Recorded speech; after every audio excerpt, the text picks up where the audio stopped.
सुबह सुबह का वक्त था। मेरा दुकान जाने का टाइम हो गया था। मैं एक दर्जी था और ऐसा खूबसूरत दर्जी पूरे इलाके में नहीं था। यही वजह थी कि मेरा काम बहुत ज्यादा चलता था और मेरे पास ज्यादा औरतें ही आती थीं। कभी कभी हंस बोल कर बातें भी कर लेती थी। मैं भी मुस्कुराकर बात कर लेता। अब जाहिर है मुझे उनसे काम था, तो मैं कोई उनसे झगड़ा करने तो नहीं बैठा था। वो भी काम से आती थी और मुझे भी काम होता था। इखलाक से बात कर लिया करता था, पर फिर भी पूरे इलाके में मशहूर था कि मैं बहुत ही ज्यादा दिल फेंक हूँ। जबकि ऐसी कोई बात नहीं थी। मेरी बीवी थी जो बहुत ज्यादा खूबसूरत थी।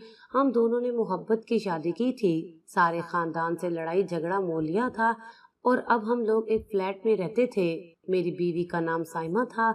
जब हम लोग कराची में फ्लैट देखने के लिए आए तो उसने कहा कि उसे सबसे ऊपर वाला फ्लैट चाहिए। मेरा कहना था कि इतने ऊपर हम लोग कैसे चढ़ेंगे, कैसे उतरेंगे, क्योंकि ये कोई इतनी अच्छी बिल्डिंग नहीं थी। यहाँ पर कोई लिफ्ट का सिस्टम भी नहीं था। उसने कहा कि ऊपर वाले फ्लैट में आपको छत भी मिल जाती है और छत के बहुत फायदे होते हैं, इसलिए ऊपर वाला फ्लैट ही चाहिए। वैसे ऊपर वाले फ्लैट की कीमत कम थी क्योंकि वो बहुत ऊंचा था और लोग इतनी ऊपर से नीचे आने जाने को बड़ा मुश्किल समझते थे। उसने कहा कि हम दोनों की वर्जिश भी हो जाएगी। उसे छत बहुत ज्यादा पसंद थी। वो कहती थी कि शाम को इंसान चाय बनाए, छत पे बैठे, आसमान को देखे, परिंदों को देखे, आजान की आवाज सुने तो उसके पूरे दिन की थकन उतर जाती है। मैंने उसकी बात मान ली और हम दोनों ने आखिरी फ्लैट ही ले लिया। लेकिन एक दिन ऐसा हुआ कि वो सीढ़ियों से उतरते हुए गिर गई और उसकी कमर में चोट लग गई।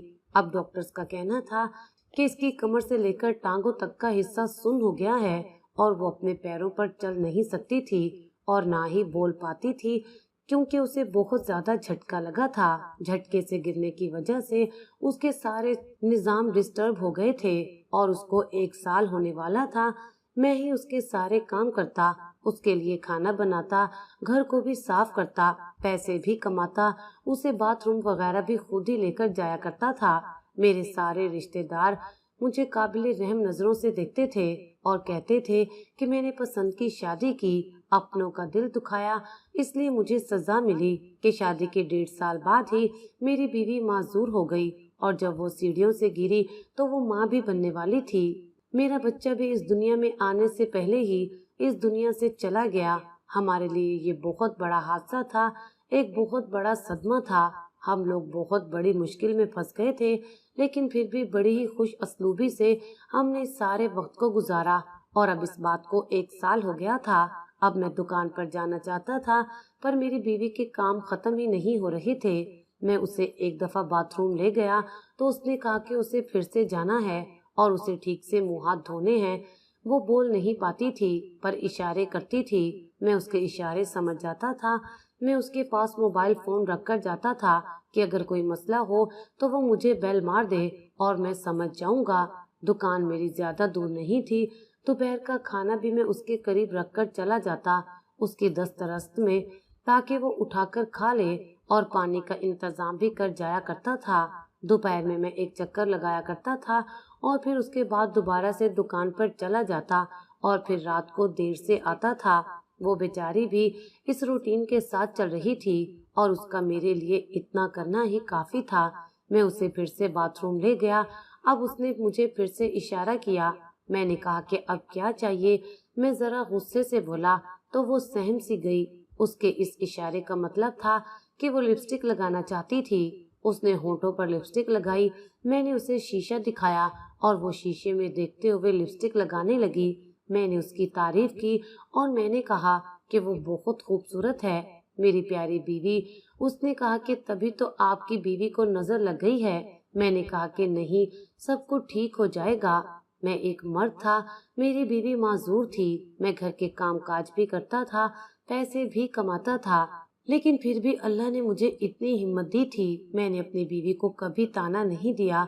इस 1 साल में मैंने उसके साथ कभी लड़ाई झगड़ा नहीं किया। मैं उसका इलाज भी करवा रहा था। मेरी जिंदगी में सब कुछ ठीक था और मैं अपनी दुकान पर चला गया और फिर मैंने उस लड़की को देखा जो मेरी दुकान पर आई थी। मैंने उससे पहले नहीं देखा था, शायद वो इस मोहल्ले में नई आई थी। یہ لڑکی بہت ہی زیادہ جوان جہان خوبصورت اور پتلی دبلی سی تھی۔ اس کا نام کرن تھا۔ اس نے آتے ہی کہا کہ میرا نام کرن ہے، تمہارا نام کیا ہے؟ میں نے کہا کہ مجھے تو سب درزی غفور کہتے ہیں۔ ہاں، میں تمہارے کام کے بارے میں ہی سن کے آئی ہوں، سنا ہے کہ بہت اچھے کپڑے سیتے ہو، میرے کپڑے سی دو گے؟ میں نے کہا کہ کیوں نہیں۔ اس نے کہا کہ دراصل ایک شادی ہے خاندان میں، اور میں شادیوں میں 4 گھنٹے بعد سوٹ بدلتی ہوں۔ یہ میری عادت ہے کیونکہ میں سب سے الگ لگنا چاہتی ہوں، اس لیے مجھے کوئی 15-16 سوٹ سلوانے ہیں 20 دن کے اندر۔ کیا تم سی دو گے؟ اس نے کہا کہ تم کیا یہ سب کچھ آسانی سے کر لو گی؟ میں نے کہا کہ ہاں، لیکن ارجنٹ کام کے پیسے تھوڑے زیادہ لگیں گے۔ اس نے کہا کہ پیسوں کی پرواہ نہیں کرو، جب میں تم سے 16 سوٹ ایک ساتھ سلوا سکتی ہوں تو کیا میرے پاس پیسوں کی کمی ہوگی؟ میں خوش ہو گیا کہ چلو مجھے ایک بڑا کام مل گیا۔ ویسے بھی کافی عرصے سے مجھے شادی کا آرڈر نہیں ملا تھا اور یہ شادی کا سیزن بھی نہیں تھا، لیکن کچھ لوگ بے موسم شادی کا پروگرام رکھ لیتے ہیں۔ خیر مجھے کیا تھا، میں نے اسے آرڈر لے لیا۔ اس نے کہا کہ وہ کل کپڑے بھی لے آئے گی اور ناپ بھی۔ میں نے کہا کہ ٹھیک ہے۔ میں نے اس کا نام اور آرڈر نمبر لکھ لیا۔ میں اپنی دکان میں ہی کام کر رہا تھا۔ وہ اگلے دن آ گئی۔ اس نے مجھے سارے کپڑے دے دیے اور سمجھا دیا کہ کس طرح کے سینے ہیں، پر اس نے کہا کہ مجھے ایک سوٹ ارجنٹ چاہیے۔ میں نے کہا کہ میں اس ٹائم اپنے گھر جاتا ہوں، میری بیوی بستر پر پڑی ہے، اسے دیکھنے کے لیے جانا ہوتا ہے۔ اس نے کہا کہ اگر تم یہ سوٹ ابھی سی دو گے تو میں تمہیں 1000 روپیہ ایکسٹرا دوں گی۔ میں سوچنے لگا کہ 1000 کے لیے اگر میں 1 گھنٹہ لگا لوں گا تو کیا ہو جائے گا؟ ویسے بھی میری بیوی اپنے گھر میں بیٹھی ہے، کوئی سڑک پہ تو نہیں بیٹھی۔ کھانا اور پانی میں اس کے پاس رکھ کر آیا ہوں، 1 گھنٹے سے کیا ہو جائے گا؟ 1 گھنٹہ تو انسان لیٹ بھی ہو جاتا ہے۔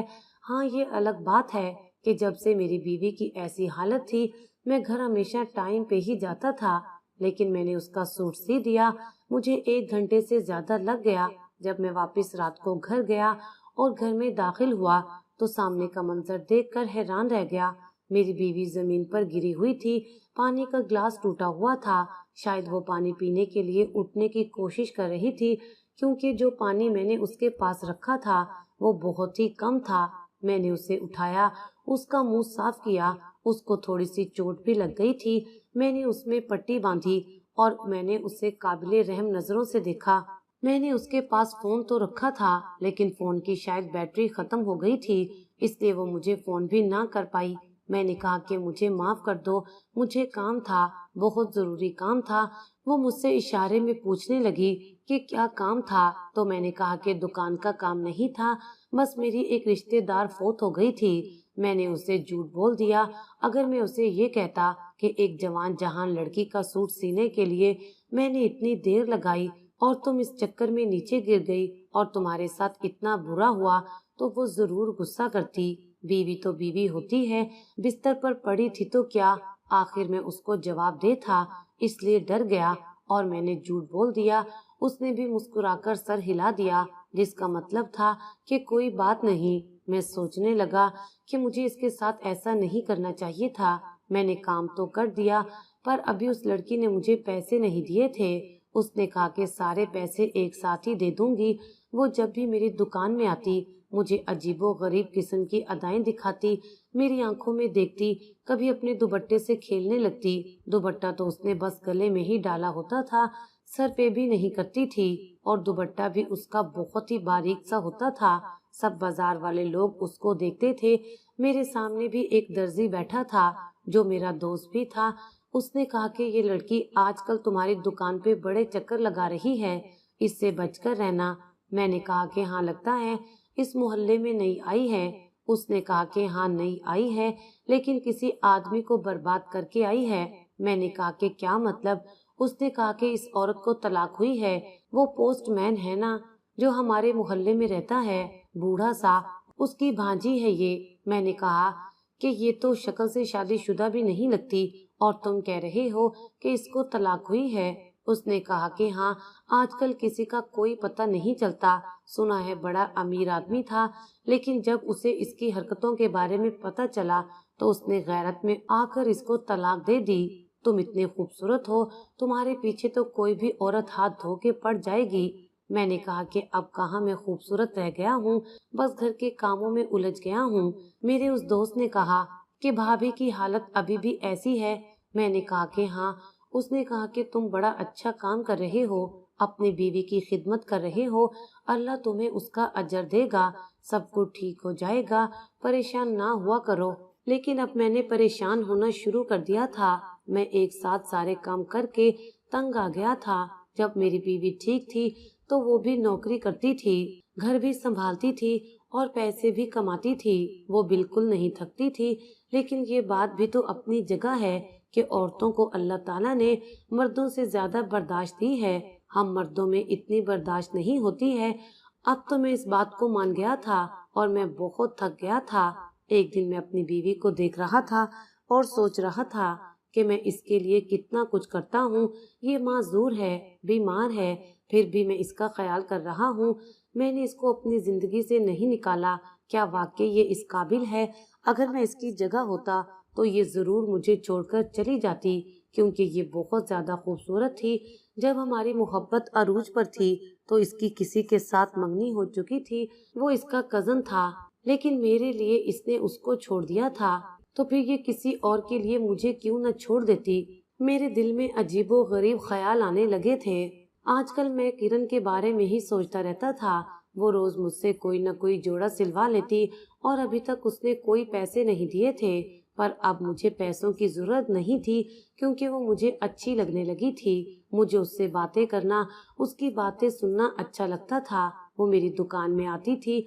मैंने उससे पूछा कि तुम्हारे बारे में अफवाहें उड़ रही हैं कि तुम्हें तलाक हुई थी। उसने कहा कि हाँ, मेरी शादी जब किसी बूढ़े से करवा दी जाएगी तो फिर तलाक नहीं होगी तो और क्या होगा। मेरी उम्र देखो, मेरी शक्ल देखो, क्या मैं इस काबिल थी कि मेरी शादी किसी बूढ़े से करवा दी जाती? क्या बूढ़े मर्दों के साथ जवान औरतें खुश रहती हैं? मैंने कहा कि हाँ, ये तो तुम्हारे साथ बहुत बुरा हुआ है। उसने कहा कि मेरी किस्मत अच्छी थी कि मुझे तलाक हो गई, अगर नहीं होती तो मैं बहुत बदकिस्मत होती। मैंने कहा कि अब फिर आगे क्या इरादा है? क्या सारी जिंदगी अकेले गुजारोगी? उसने कहा कि नहीं, किसी न किसी को तो हम सफर बनाना ही है, लेकिन जिस तरह का मर्द मुझे चाहिए इस तरह का कोई नहीं है। मैंने कहा कि कैसा हो? उसने कहा कि शक्ल सूरत का अच्छा हो, कद काठ का भी मजबूत आदमी हो, सही मर्द लगता हो। मुझे ऐसा क्यों लग रहा था जैसे वो मेरी ही बात कर रही है, यानी जैसे मर्द की उसे तलाश थी। मैं बिल्कुल वैसा ही था। उसने मुझ पे डोरे डालने शुरू कर दिए और मैं इन डोरों के अंदर फंसता ही गया। ये भूल गया कि इससे पहले भी मैंने कुछ कच्चे धागों को बांध रखा था। वो कच्चे धागे मेरी मोहब्बत के थे, वो मोहब्बत जो मैं साइमा से करता था। कहते हैं कि मोहब्बत का धागा एक ही वक्त में बड़ा कमजोर और बड़ा मजबूत होता है। मजबूत इतना कि जमाने वाले मिलकर भी उसे तोड़ने की कोशिश करें तो टूटता नहीं है, लेकिन कमजोर इतना होता है कि कभी कभी बदगुमानी की कैंची से भी फौरन ही कट जाता है।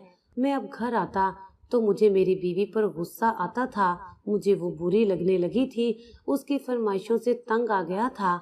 एक दिन एक मोहल्ले वाली औरत आई तो कुछ खाने पीने की चीजें लेकर आई थी। मैंने कहा कि आप लोग ऊपर क्यों नहीं आते? उसने कहा कि अब आपकी ऊपर वाली मंजिल पर कौन चढ़े? आपकी बीवी भी तो सीढ़ियों से गिर के ही इस हाल को पहुंच गई है। मैंने कहा कि इसके लिए दुआ करें, अल्लाह करे कि वो ठीक हो जाए। उस औरत ने कहा कि ऐसे लोग ठीक नहीं होते। मेरी एक बहन के साथ भी यही हुआ था। 19 साल बिस्तर पे पड़ी रही और उसके बाद। मैंने कहा कि क्या उसके बाद ठीक हो गई? उसने कहा कि नहीं, उसके बाद इस दुनिया से ही चली गई। मैं मजीद मायूस हो गया था। क्या मैं सारी जिंदगी अपनी बीमार बीवी की खिदमत करते हुए गुजार देता? वाकई उसको दूसरा साल शुरू हो चुका था, लेकिन अभी तक बिल्कुल भी ठीक नहीं हुई थी। डॉक्टर ने भी कोई अच्छी खबर नहीं सुनाई थी। मैं उसे हर महीने डॉक्टर के पास ले जाया करता था। एक दिन मुझे किरण ने एक बड़ी ही अजीब बात कही। उसने कहा कि मैं तुम्हें पसंद करती हूँ, तुमसे शादी करना चाहती हूँ। मैं उसे अपनी बीवी के बारे में तो पहले ही सब कुछ बता चुका था। मैंने उसे अपनी बीवी की तस्वीर भी दिखाई थी। तब उसने कहा कि वो बहुत खूबसूरत है। उसने कहा कि देखो, तुम्हारी ना तो शक्ल है और ना ही उम्र है ये सब करने की। क्या तुम सारी जिंदगी अपनी बीवी की खिदमतें करते रहोगे, उसकी गलाजत साफ करते रहोगे? मेरे साथ चलो, हम दोनों भागकर शादी कर लेते हैं। मैं अपने साथ इतनी सारी दौलत ले आऊंगी कि हमें कोई मसला नहीं होगा। किसी और शहर में जाकर तुम अपनी दुकान बना लेना, मैं घर संभालूंगी, तुम दुकान संभालना। तुम्हारे हाथ में हुनर है, ये हुनर तो तुम कहीं भी इस्तेमाल कर सकते हो। मैंने कहा कि पर मेरी बीवी का क्या होगा, मैं उसे ऐसे ही छोड़कर तो नहीं जा सकता। उसने कहा कि क्यों नहीं जा सकते, अपनी बीवी से छुटकारा कैसे हासिल करना है ये तुम्हारा काम है। मैं तुम्हारे साथ भाग जाने को तैयार हूँ। मैं सोच में पड़ गया और मेरे दिमाग में एक आइडिया आ गया।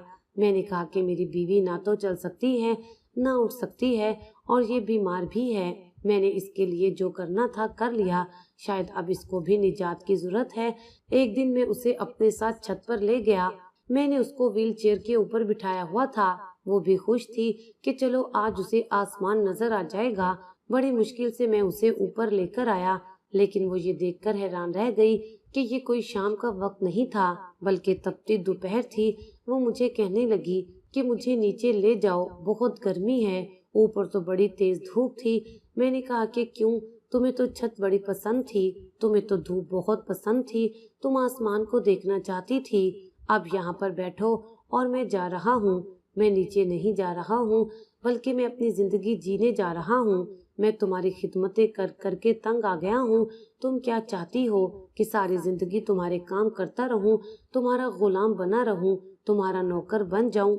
मेरी शक्ल देखो, तुम जैसी एक नहीं 10 औरतें मिल सकती हैं मुझे। तो फिर क्यों मैं अपनी जिंदगी तुम्हारे साथ खराब करूं? मुझे माफ कर देना। जितना मैंने तुम्हारे लिए कर लिया, इससे ज्यादा और नहीं कर सकता। अगर तुम अपने कदमों पर खड़ी हो जाती तो शायद हमारी जिंदगी में सब कुछ ठीक हो जाता, लेकिन तुम्हारी बेहतरी की कोई उम्मीद नहीं है। मेरी डॉक्टर से बात हुई है। मेरी बीवी परेशान होने लगी। मैंने कहा कि तुम यहीं पर पड़ी रहोगी और 3-4 दिन में तुम्हें जिंदगी से निजात मिल जाएगी। जब तक लोगों को पता चलेगा कि तुम इस दुनिया में नहीं रही, तब तक मैं यहाँ से कहीं दूर चला जाऊंगा। एक लड़की है जिससे मैं मोहब्बत करता हूँ, बस उसी के साथ जा रहा हूँ। मैंने व्हील चेयर को लॉक कर दिया। अब वो व्हील चेयर को घुमा भी नहीं सकती थी। वैसे भी उसका एक हाथ काम नहीं करता था और वो अपनी दबी दबी सी आवाज में चिल्लाने लगी, मुझे पुकारने लगी, पर मैंने पलटकर नहीं देखा। जैसे ही मैं सीढ़ियों से नीचे उतरने लगा, मेरा पाँव इतनी बुरी तरह फिसला कि मैं सीढ़ियों से नीचे जा गिरा। मुझे अपना पूरा जिस्म महसूस ही नहीं हो रहा था, सिर्फ अपना एक हाथ महसूस हो रहा था और मैं आखिरी सीढ़ी के पास पड़ा हुआ था। मैंने चिल्ला चिल्ला कर बुलाने की कोशिश की, लेकिन कोई मेरी आवाज नहीं सुन रहा था। 4-5 घंटे इसी तरह गुजर गए। मैं वहीं पर पड़ा था, बेयारो मददगार था। मेरा फोन भी मेरे पास नहीं था। जब मैंने देखा कि ऊपर वाली सीढ़ी से कोई नीचे आ रहा है, और मैं ये देखकर हैरान रह गया कि वो कोई और नहीं बल्कि मेरी बीवी थी। जब मेरी बीवी की जान पर बन आई और उसे लगा कि वो इस दुनिया से चली जाएगी और यहीं पड़े पड़े उसकी मौत हो जाएगी, तो उसने अपनी आखिरी ताकत को इस्तेमाल किया, जिसको वेल पावर कहते हैं, और वो अपने कदमों पर खड़ी हो गई और खुद चलकर नीचे आ रही थी, लड़खड़ाते कदमों के साथ अपनी जान बचाने के लिए। लेकिन जब उसने देखा कि मैं भी सीढ़ी से नीचे ही पड़ा हुआ हूँ और मेरी हालत बहुत बुरी है, तो वो फौरन मेरी तरफ बढ़ी, मुझे उठाने की कोशिश करने लगी। उसे समझ आ गया कि मेरे साथ क्या हुआ है। मेरे साथ मकाफाते अमल हो गया था। जो मैं उसके साथ करना चाहता था वो मेरे साथ हो गया था। वो मेरी हालत पे आ गई थी और मैं उसकी हालत पे चला गया था। उसने मुझे शिकायत भरी नजरों से देखा, जैसे वो मुझे कभी माफ नहीं करेगी, और माफ करती भी क्यों, मैं उसकी जान लेने वाला था। वो वहां से चली गई। मैं उसे बुलाता रहा, चिल्लाता रहा, साइमा साइमा मेरी मदद करो, मेरी मदद करो, लेकिन वो वहां से ऐसे गई कि जैसे पलटकर नहीं देखेगी। और थोड़ी देर के बाद एम्बुलेंस वाले आ गए। शायद साइमा ने ही उनको फोन किया था। वो मेरे जितनी बेरहम नहीं थी। वो चाहती तो मुझे वहां छोड़कर हमेशा के लिए जा सकती थी, लेकिन उसने उन लोगों को बुलाया था। वो लोग मुझे डॉक्टर के पास ले गए। डॉक्टर ने यही कहा कि मेरा आधा जिस्म सुन्न हो गया है और एक बाजू भी, यानी अब ना तो मैं काम कर सकता था और ना ही उठकर चल सकता था। سائمہ نے میرا خیال رکھنا شروع کر دیا جیسے میں اس کا خیال رکھتا تھا۔ وہ مجھ سے کوئی بات نہیں کرتی تھی، میں اس سے معافی مانگتا رہتا تھا پر وہ بولتی نہیں تھی اور دن رات میرا خیال کرتی تھی۔ وہ پھر سے نوکری بھی کرنے لگی اور میں آج بھی حیران ہوں کہ کیسے ایک ہی پل میں ہم دونوں کی زندگی ایک دوسرے کے ساتھ پلٹ گئی۔ میں نے محبت کرنے والی بیوی کو کھو دیا اور وہ ایک اچھی انسان تھی جس نے ابھی بھی مجھے میرے حال پہ نہیں چھوڑا تھا۔ میں بس دن رات اس سے معافی ہی مانگ سکتا ہوں لیکن شاید وہ مجھے کبھی معاف نہیں کرے گی۔ میں نے اس کے ساتھ صرف بے وفائی نہیں کی تھی، میں تو اس کی جان لینا چاہتا تھا۔ آپ سب لوگ بھی میرے لیے دعا کریں۔ میرے ساتھ کوئی بھلائی کا معاملہ ہو جائے، میں اپنے کیے پہ بہت شرمندہ ہوں اور یہ آپ کو پیغام دوں گا کہ کبھی بھی کسی بھی حال میں اپنے ہم سفر کا ساتھ نہ چھوڑیں۔ کیسی لگی آج کی کہانی؟ کمنٹ باکس میں مجھے ضرور جواب دیجیے گا۔